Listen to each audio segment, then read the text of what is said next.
Jadi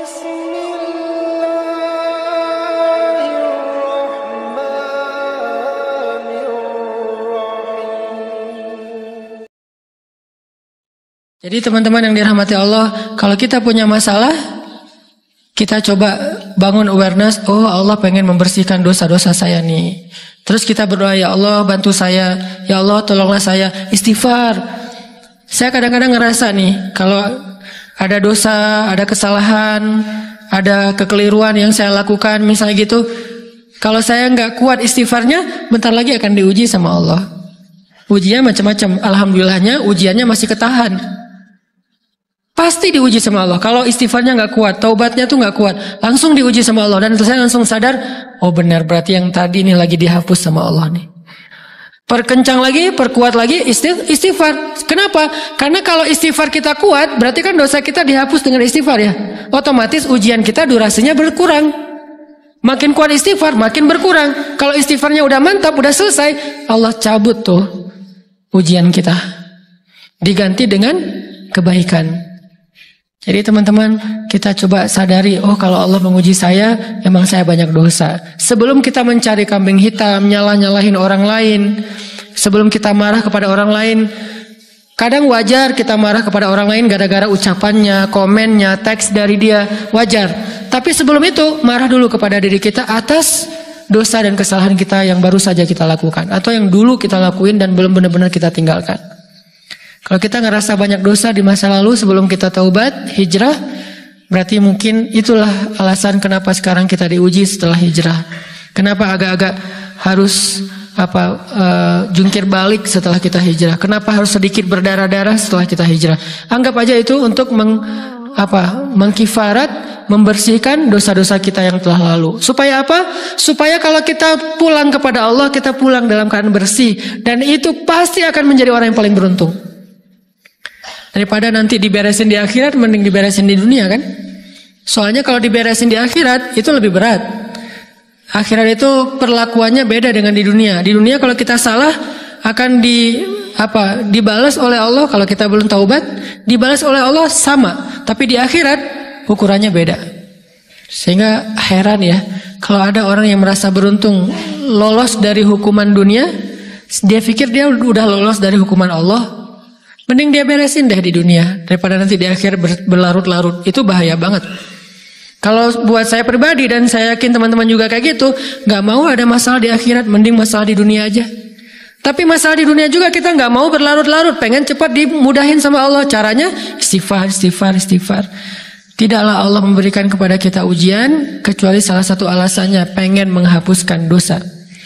Idza kathurat dzunubul 'abdi walam yakun lahu min amalin liyukaffiraha fabtalahu Allahu bil hazan liyukaffiraha. Kalau seorang hamba banyak dosa dan dia nggak cukup amal untuk mengkifarat dosa-dosanya, Allah akan menguji dia dengan rasa sedih, dengan rasa kecewa, dengan rasa berat, sakit hati untuk mengkifarat dosa-dosanya. Itu yang kita bangun. Sehingga kalau ada masalah sama orang lain, kita memperbaiki diri dulu. Bukan sibuk dengan kesalahan dia terus-menerus yang gak mau kita maafin. Misalnya ada teman kita nih, jadi clash sama kita. Hal pertama yang kita bangun, astagfirullahaladzim, saya banyak dosa nih. Tapi kan yang salah dia, ya. Tapi mungkin dia nggak akan mengatakan kalimat itu, nggak akan bersikap kayak gitu kalau kita nggak punya dosa. Allah sengaja mengutus dia untuk menguji kita lewat kata-katanya, lewat perilakunya, karena kita punya dosa. Jadi penyebab pertama diuji itu bukan teman kita yang salah, itu penyebab kedua. Memang dia salah, dan itu harus kita akui, realistis lah. Dia salah, dia nggak pas, dia nggak bijak, dia apa? Oke. Tapi yang mentakdirkan dia salah kepada kita, Allah Subhanahu Wa Taala. Kenapa Allah takdirkan gitu? Karena kita masih punya banyak dosa. Allah kirim kita ujian, bisa manusia, bisa alam, bisa dalam diri kita sendiri. Itu semuanya adalah cara Allah untuk menguji kita dan membersihkan dosa-dosa kita. Ini yang kita bangun pertama. Yang kedua, kata Nabi di dalam hadis Bukhari, "May yuridillahu bihi khairan", yang terkenal kan yufaqihu fiddin, itu yang terkenal. Ternyata ada dua modelnya. Ada may yuridillahu bihi khairan yufaqihu fid din. Siapa yang Allah pengen kasih dia kebaikan agama, kebaikan, Allah akan buat dia mengerti halal dan haram. Itu berarti Allah sayang sama dia. Ini satu model hadis. Ada model yang kedua, mirip redaksinya. May yuridillahu bihi khairan yusib min. Hadis Bukhari. Siapa yang Allah pengen ngasih dia kebaikan, Allah uji. Hah? Kok gitu caranya? Ternyata kayak gitu rahasianya. May yuridillahu bihi khairan, may yuridillahu bihi khairan. Siapa yang Allah pengen ngasih dia kebaikan, Allah kasih dia musibah atau ujian. Kenapa bisa seperti itu, Ustaz? Fa inna ma'al usri yusra, inna ma'al usri yusra. Seolah-olah Allah bilang di dalam ayat itu, kalau kalian mau dapat kemudahan, biasanya lewatnya kesusahan dulu. Kalau kalian pengen dapat keberuntungan, biasanya dapatnya kerugian dulu. Tapi keberuntungan dan kerugiannya pasti nggak sebanding. Keberuntungannya jauh lebih besar daripada kerugiannya. Kerugian itu kayak modal doang, DP. Jadi kalau kita mau dapat kejutan dari Allah, Allah kasih kita DP. DP-nya apa? Ujian. DP-nya musibah. DP-nya rasa nggak nyaman. Itu DP tuh. DP terhadap apa? DP dari Allah terhadap hadiah-hadiah besar yang Allah pengen ngasih ke kita setelahnya. Cuman banyak orang yang menolak DP ini. Sama kayak kita misalnya. Kalau kita mau ngasih dia hadiah, kita kasih dia kayak kejutan dulu. Dia lagi ulang tahun nih, disiram air dulu. Setelah itu dikasih hadiah-hadiah yang mahal. Rela nggak disiram air demi hadiah? Rela, udah siramin lagi aja. Kalau setelahnya ada hadiah. Yang kita nggak rela, kalau setelah disiram disuruh bersih-bersih sendiri dan nggak dikasih apa-apa, kan nggak rela tuh. Berarti ini bab iman. Yakin nggak kalau Allah tetap ngasih hadiah? Kan sabar dan iman itu ternyata tahu aman, kembar. Kalau kita yakin Allah ngasih hadiah setelah ngasih kita DP ujian, ya kita akan sabar. Gak apa-apa deh, bentar lagi mau dikasih hadiah, digini-giniin juga gak masalah. Dibully, diapain sama Allah, biarin aja. Ya Allah saya sabar, kan bentar lagi mau dikasih hadiah nih. Ini masalah yakin. Tapi kalau kita gak yakin, apa sih maunya Allah gitu kan? Begitu kalimat ini keluar, maka yang muncul setelahnya adalah mengeluh, berputus asa, dan gak akan sabar menghadapi ujian. Ujian, kata Nabi, may yuridillahu bihi khairan. Siapa yang Allah pengen kasih hadiah, siapa yang Allah pengen kasih kejutan, siapa yang Allah pengen kasih pertolongan, siapa yang Allah pengen kasih kebaikan, yusib min. Allah akan uji dia dulu. Ini sunnatullah. Sehingga kalau kita lagi diuji, yang kita lihat jangan ujiannya, apa setelah itu. Gimana ngelihatnya Ustaz? Nggak kelihatan. Dengan mata hati. Istafti qalbak, tanya kepada hatimu, kelihatan nggak? Dengan mata hati. Gimana ngelihat dengan mata hati? Dengan iman. Saya percaya Allah pasti ngasih kebaikan setelah ini. Orang Allah sendiri yang ngomong, nggak ada satu huruf pun di Al-Quran yang salah, apalagi satu ayat, apalagi dua ayat. Fa inna ma'al usri yusra, ditegesin lagi. Inna ma'al usri yusra. Tapi usr dulu, baru yusr. Dikasih kesusahan sedikit, dikasih kemudahan yang banyak. Dikasih kesusahan sedikit, dikasih kemudahan yang banyak. Ini yang kita coba bangun tajdidul iman, bangun memperbaharui yakin. Sehingga ketika kita diuji, sedih, wajar. Mengaduh sedikit bukan mengeluh ya. Kalau mengeluh kan nyalahin Allah. Kalau ngaduh, yang namanya orang dicubit kan, itu ngaduh. Tapi kalau apa sih maunya Allah? Nah itu ngeluh. Antara mengadu dengan mengeluh berbeda. Mengadu itu manusiawi. Sedih itu manusiawi. Air mata bahkan bukan hanya manusiawi, itu rahmat dari Allah. Orang yang nggak bisa menangis itu yang bahaya. Kalau kita masih bisa menangis, berarti kita masih peka hatinya. Bukankah anak kecil paling sering menangis? Berarti hatinya peka. Siapa lagi selain anak kecil yang paling sering menangis? Cewek. Cowok itu emang nggak punya perasaan, makanya jarang nangis. Cewek dikit-dikit nangis, jangan bilang, cemen banget sih nangis, cengeng apa? Enggak, karena dia perasaannya lebih peka dari kita. Itulah kenapa Allah menitipkan bayi kepada perempuan. Kalau dititipin ke laki-laki, hancur.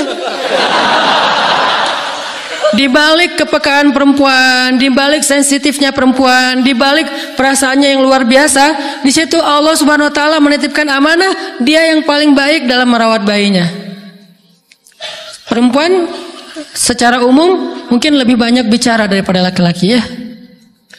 Walaupun ada orang yang perempuan pendiam banget, ada yang nggak ngomong sama sekali, misalnya diem-diem aja, ada. Tapi secara umum perempuan lebih banyak berucap daripada laki-laki. Emangnya ini kekurangan? Bukan. Ini kelebihan. Kalau dia berikan itu dalam hal yang tepat. Apa yang tepat? Mendidik anak. Justru karena perempuan banyak ngomong, lebih baik dalam mendidik anak daripada laki-laki. Laki-laki itu kurang mendidik, kurang mengedukasi kepada anak dengan usia tertentu karena dia jarang memahamkan. Salah hanya marah, salah hanya ditegur. Kalau ibunya jelasin, nah gini sebelum tidur ibunya yang ceritain banyak cerita. Saya sendiri ngalamin. Sering mana seorang ayah sama ibu interaksi sama anak dalam bentuk verbal. Sering ibu. Jadi menangis itu rahmat dari Allah. Nggak apa-apa, nangis saja. Dan itu tidak disebut mengeluh. Kamu kok nangis sih? Kan orang Islam harus sabar. Emangnya nangis dengan sabar itu bertolak belakang? Sabar tetap sabar ya. Nangis jalan aja terus nangis. Nangis apa? Pakai nangisnya nggak cuma nangis doang. Emotikonnya juga nangis, berderai-derai gitu. Sampai air matanya menggenang gitu kan ya. Bolehlah. Ditambah lagi dengan visual menangisnya. Posting bahwa dia lagi tertusuk duri. Dengan postingan kaktus atau apalah, dia pengen share ke semua orang bahwa saya sedang sedih, sehingga nanti ketika ada orang yang menghibur dia dengan sedikit kata-kata yang sabar ya segala macam, wah makin berderai-derai. Itu belum jadi, kecuali dia keluarkan kata-kata mengeluh, baru dia disebut orang yang banyak mengeluh, berputus asa. Kalau mengaduh wajar, walaupun ada nabi udah diuji berat nggak mau mengaduh, apalagi ngeluh. Zakaria digergaji, mengadu aja enggak. Kenapa? Karena kata malaikat, kalau kamu mengadu sedikit aja, maka Allah Subhanahu wa taala akan menghancurkan kaum ini. Dia kasihan kepada kaumnya, enggak mau mengadu. Satu-satunya orang yang kita tidak boleh mengadu hanya orang tua. Atau itu mengeluh kalau untuk orang tua. Kalau yang lain enggak disebut mengeluh. Kalau ke teman, malas enggak apa-apa. Jangan sering-sering tapi. Apaan sih? Ke teman boleh. Tapi ke orang tua, saja, itu bukan lagi mengadu, itu sudah mengeluh. Khusus untuk orang tua. Kalau diantara manusia. Kalau kepada Allah dan Rasul, pastinya lebih dari itu. Ketika kita diam saja, tidak langsung beranjak, sami'na wa ata'na labbaika ya rabbi wa sa'daik, nggak memenuhi panggilan Allah, itu sudah disebut bagian dari kufur ingkar. Tapi minimal kita mungkin masih mengadu, kita masih menangis, kita masih lelah, kita masih merasa lemah. Setidaknya kita tidak mengeluh. Kenapa? Kita percaya Allah kalau mau ngasih hadiah kepada hambanya, DP-nya itu ujian. Dan yakinlah hadiahnya minimal 10 kali lipat lebih baik daripada ujian itu. Minimal, karena nggak ada amal soleh yang dibalas di bawah 10 kali lipat tuh nggak ada. Amal soleh, amal ya bukan niat. Amal yang udah kita kerjakan minimal dibalas 10 kali lipat. Minimal, maksimalnya bighairi hisab, tanpa batas. Bighairi hisab, tanpa batas. Ada yang 700 kali lipat kayak sedekah. Tapi tetap aja ayat sedekah di akhirnya ujung-ujungnya apa? Bighairi hisab juga kan? Berarti sedekah itu minimal dibalas 700 kali lipat. Minimal. Kalau kita yakin. Selalu syaratnya kalau kita yakin, dan saya ngebuktiin itu banget. Saya pernah ngalamin lagi jalan-jalan di sebuah kota yang ada becak kayunya, becak sepeda gitu ya. Jalan terus saya bilang, Pak berapa ongkosnya? 20.000. Udah naik aja 20.000. Karena kita keliling-keliling kota, ternyata saya jadi kasihan sama dia 20.000. Kasihan kan 20.000 dibayar keliling kota, walaupun pas mampir beberapa tempat mungkin dia dapat tips ya. Tapi saya nggak tega gitu, dia cerita tentang anaknya lagi sekolah apa segala macam, makin bikin baper kan. Pas selesai saya kasih dia 100.000. Dari 20.000 dikasih 100.000 karena kasihan. Dan saya yakin nggak mungkin sedekah itu sia-sia. Kan Nabi bersumpah kan, demi zat yang jiwaku di dalam genggamannya, tidak berkurang harta karena sedekah.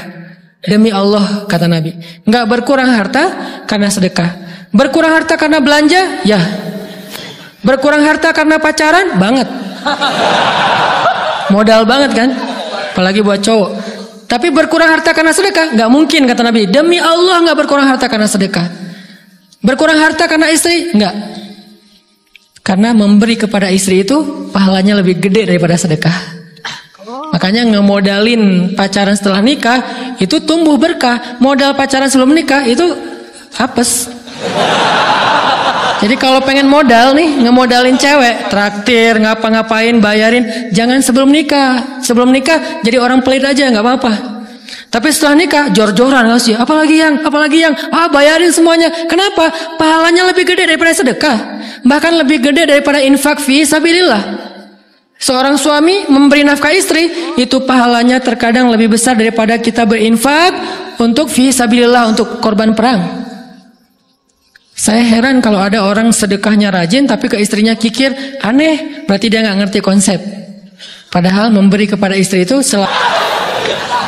sebenarnya nggak pernah sih. 100.000 deh, karena kan kecil, saya kasih 100.000. Ternyata begitu saya kasih 100.000, dia doa. Nah ini nih pentingnya sedekah ke orang yang membutuhkan tapi nggak minta-minta, dia tulus, dia langsung doa, ya Allah Pak, mudah-mudahan rezekinya lancar, berkah, bertambah dan segala macam, bahagia keluarganya. Doa-doa ini semuanya dikabulkan dalam hitungan hari. Pertama, bertambah bahagia rumah tangganya, dapat kecupan dari istri. Dia nganggap suami saya cowok banget sih, mulai satu nih.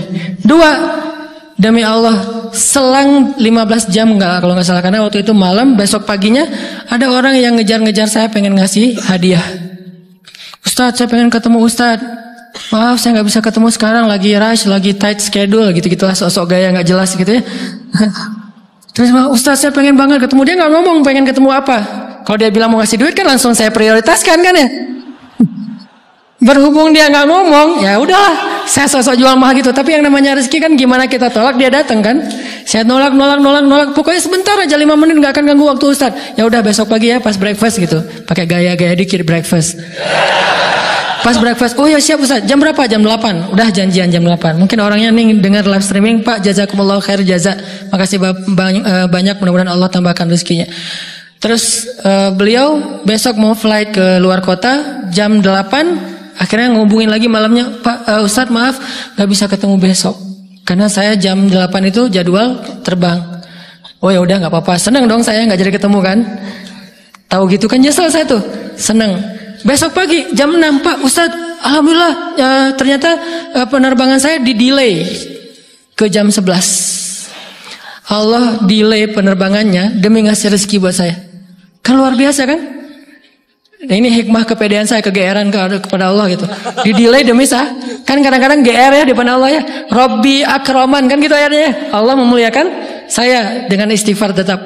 Akhirnya saya bisa ketemu Ustaz. Saya nggak baca WA-nya, terlambat baca, baru baca jam 8. Dia udah mulai agak putus asa, kayaknya udah gak mungkin ketemu nih. Jam 8 pas saya baca, ternyata orangnya nggak di delay. Ya udah saya balas, ya udah sekarang saya tunggu ya jam 9, maaf cuma sebentar. Nggak apa-apa Ustaz, 5 menit. Datang dia, datang ngasih apa coba? Ngasih duit 200 juta. Demi Allah. Cuman berselang beberapa jam saya tolak-tolak. Tahu gitu Pak, datang malam ini aja.